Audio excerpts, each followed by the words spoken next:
Now, this is going to be our last weekly press conference for the year and for the decade. So before we begin, if I don't get to see you, I want to wish you all a very, very Merry Christmas and a prosperous New Year.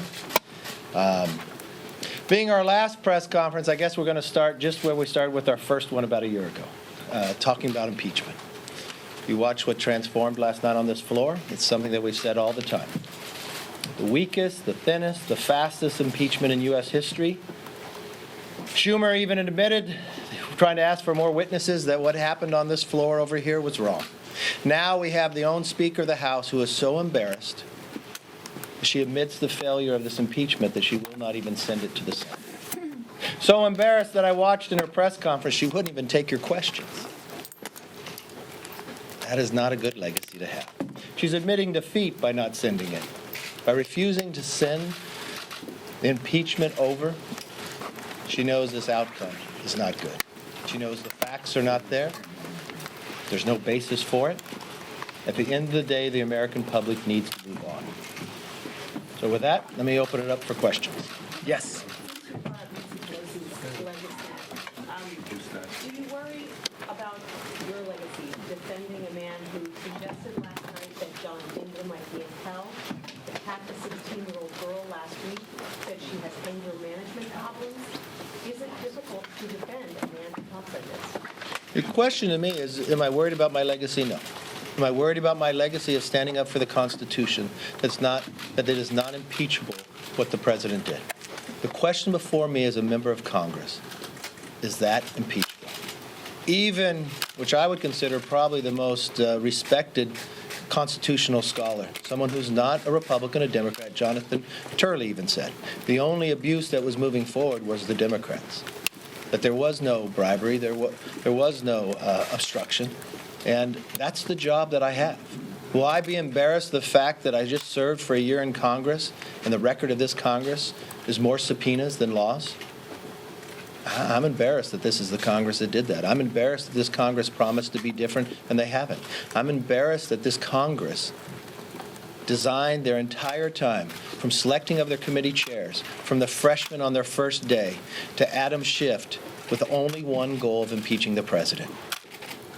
When they moved to that impeachment, going against everything and every fear that Alexander Hamilton had, that the animosities would be so great that they'd use their own political raw power to do something different, and they did it, and now they're so embarrassed that they wouldn't send it over to the Senate. Yeah, I'm embarrassed about that. Yes. You've had a record number of Republican retirements over this Congress and the Yes. last, including Mark Meadows today. What does that say to you about the health of your party? Health of our party is very strong. Let's talk about that. Last Congress, when we had retirements, I was sad about that. I wish we didn't have as many. I wish Congressman Poe did not retire. I'd never met a man named Dan Crenshaw before, this new, young Navy SEAL, who's now probably the strongest Republican on social media talking about policies and ideas. It's healthy. And for those who are afraid about Republican retirements, I would not be. If you take the average of the retirements based upon where, if you look at the president's votes and others, it's an R23. A Republican's going to replace Mark Meadows. I wish Mark Meadows would stay. He's been a great member. But from the same point of when you look back, the thing about the Republican Party, we don't believe this should be your entire life. Like, I watched Steny Hoyer, and he's a dear friend of mine, but he said in his speech the other day that he's been here 38 years. I don't think that's what our founders designed or thought of. And with the Republican Party, we're healthy, and we bring new blood in. And what's happening with a lot of retirements when you look across, and in 2010, I happened to be the recruitment chair. And remember, in 2010 is when Republicans defeated 63 Democrat incumbents. If you measure us today of where we are as a party on those who are running for office, we have more than 100 more than we had then. We have more women Republicans running for Congress than any time in the history of the Republican Party, from veterans and others. And so we're stronger than you and I. And if you sit today, I watched Speaker Pelosi said what she had. She had a step in her, or a jump in her, swing in her step. That may be true because her conference is going to be a little lighter and a little smaller, and the Republicans is going to be stronger after today. So if you're asking me about the party and you're asking about retirements, Republicans are going to replace. I think the question of Speaker Pelosi, when she started this impeachment, she promised her own members that the public would be for it. Well, we found that not to be the case. She promised that they'd be stronger. They're going to be smaller. We're the stronger conference after it. I just don't find that any of this was healthy in any aspect that you measure it. It definitely is not healthy for our government, but it's definitely not healthy for America itself around the world.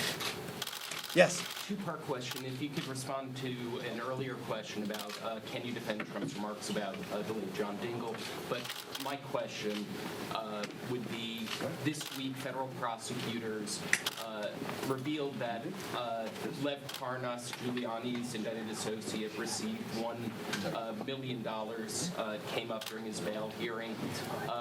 As you know, some of Lev Parnas's money was sent to your committee. You donated it.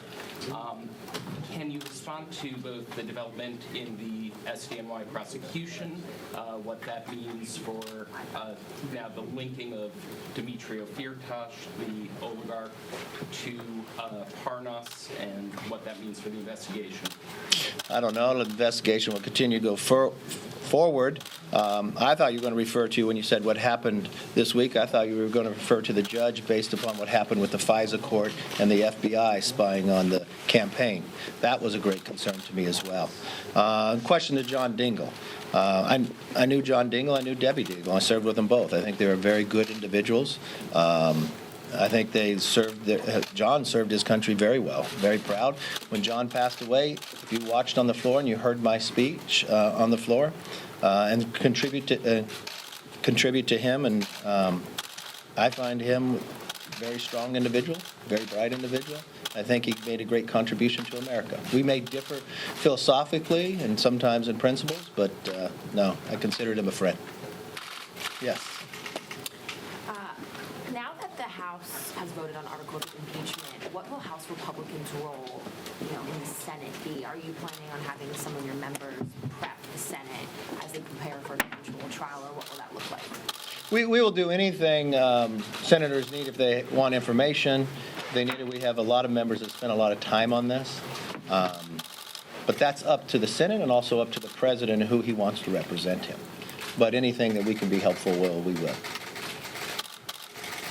Yes, ma'am. Would you consider last night's House Republicans' defeat kind of a failure to the party? A defeat. Well, let me first gauge that. I would feel it was a defeat to the Constitution. That the rise of impeachment would become so low that you didn't read the Constitution to take it. I'd consider it a defeat in the idea that we didn't hold the same standard that the Speaker asked us to hold in March of this year, at least at that time. That impeachment was so divisive that it'd have to be overwhelming, compelling, and bipartisan. When I watched last night, the only bipartisan vote was against impeachment. A Democrat who's actually running for president voted present. So the question you probably wanted to ask was to the Speaker. Unfortunately, she would not take any questions when it came to impeachment. I would think if Nancy Pelosi thought impeachment was so important, that she had to put this before the American public, that she wrote a timeline, that she selected committee chairmen based upon in the future, that she spent 2.5 years working on this, the press conference the day after impeachment that she has weekly, I thought she would have welcomed questions about impeachment. Unfortunately, she told you they were Republican talking points and she would not take your questions. I never thought a speaker would act that way. I guess the only thing I could take from that, she's embarrassed of it. She understands how weak it is. And she understands her own criteria was not met, constitutionally was not met. She probably failed on all parts. I hope I answered your question. Yes, sir. USMCA set to pass today. The Speaker argued that Democrats deserve some credit for strengthening the product over time, for improving the enforcement mechanisms. Do you think that the final product that's going to pass is stronger than what was what initially came out? And how would you summarize the way that the negotiations have taken place over the last several months? Well, you started by saying the Speaker believes the Democrats need some credit for bringing USMCA up. The only reason USMCA was brought up is because they impeached the President. So if she thinks the credit belongs for impeaching the President is why she brought USMCA up, I'll let her have that credit. But the credit for the bill itself, no. What did she talk about? Less than 1% of the overall bill. I don't think it's better. It actually put doubt into some people of whether they would vote for it. USMCA talks about United States, Mexico, and Canada. Mexico is our #1 trader. Canada is #2. A lot of you have been reporting for the last year of our debate with China and trying to come to an agreement with China. China happens to be our #30 trader. If you were going to go into a negotiation with China, you'd want to be the strongest possible ability, right? So would you think passing USMCA a year ago when the President came to that agreement would make us a little stronger with our negotiations with China? Yeah, everybody in the world does. But Nancy Pelosi had the power as Speaker not to bring it up. Why? Because it didn't meet the timeline. She wrote a timeline of when she wanted to impeach the President in the last week that we are here. But she didn't want that to be the last vote. She had to have one other vote. So she held USMCA up, which only made our negotiations with China put us in a weaker position. So we got our first phase of agreement with China. We probably could have gotten it all if we were stronger with our first and second traders. So I don't know what credit she wants to take, because she only harmed us by holding it.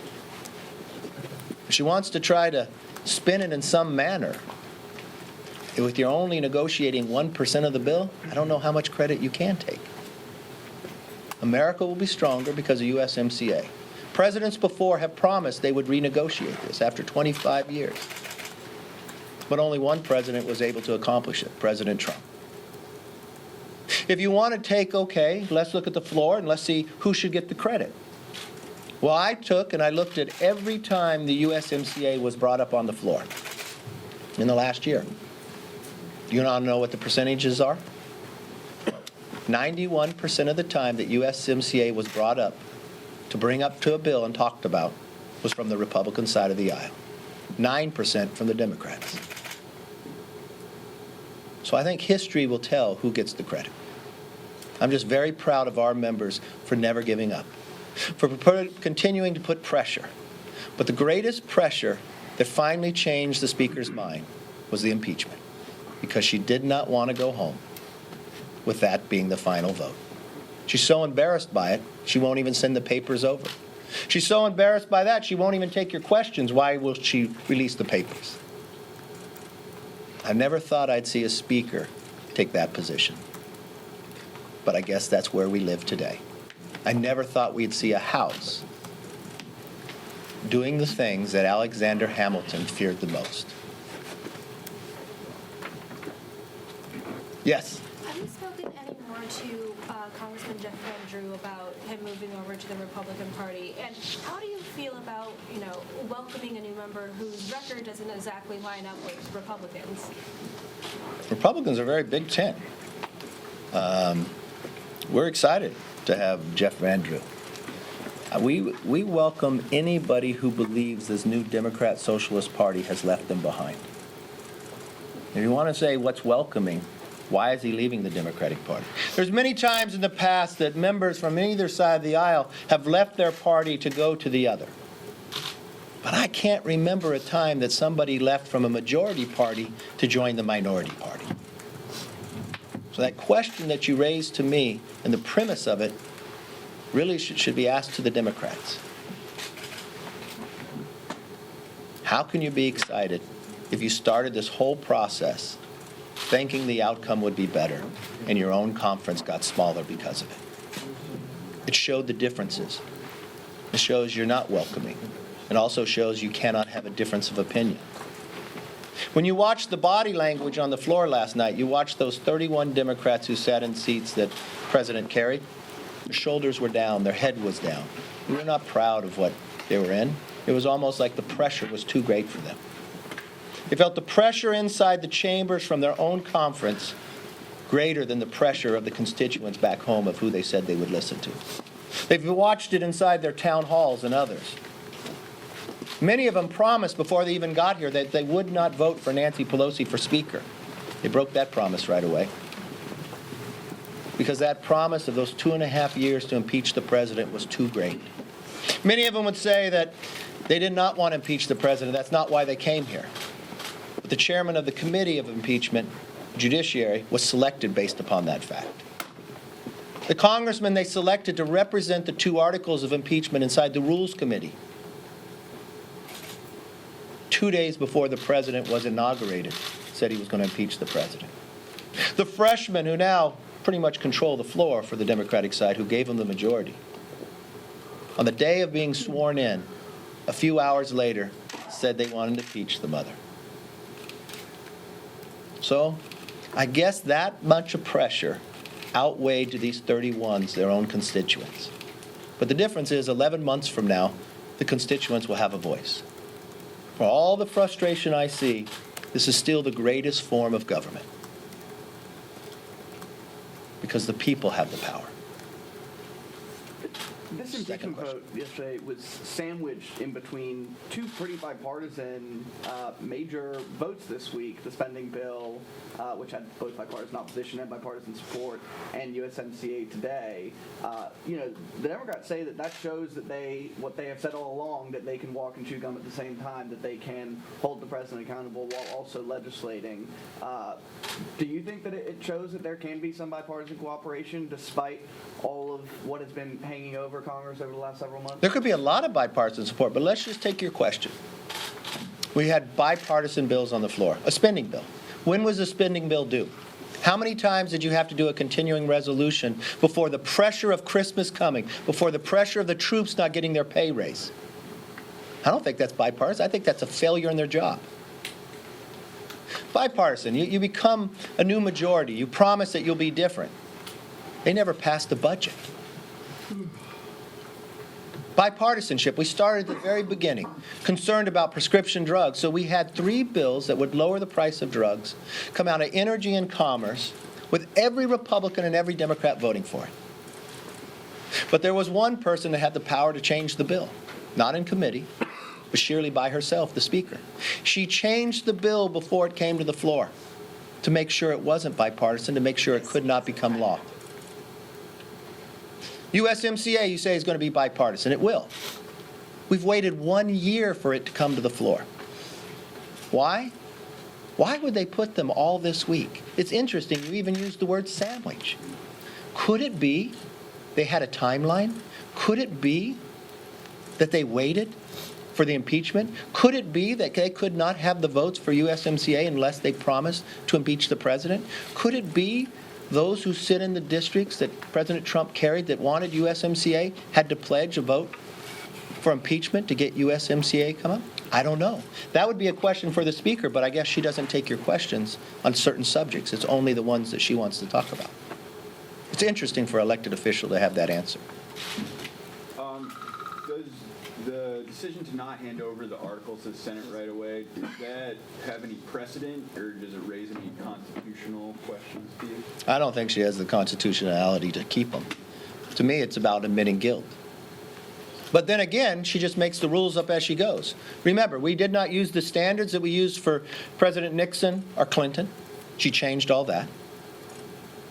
We did not use the standards that the Constitution tells us about impeachment. We changed it for that. We did not use the standards that the Speaker laid out to us in March. She changed it after that. It's an embarrassment. And I don't think the American public will sit back and take it. Thank you for your time. I wish you all a very Merry Christmas. Thank you.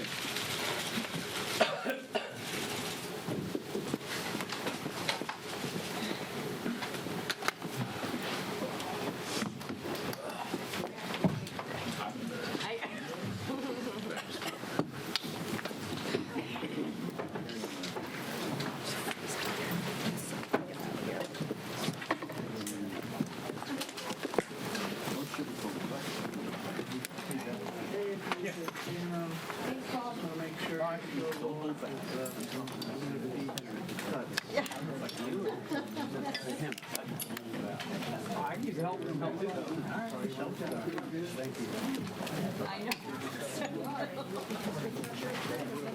know.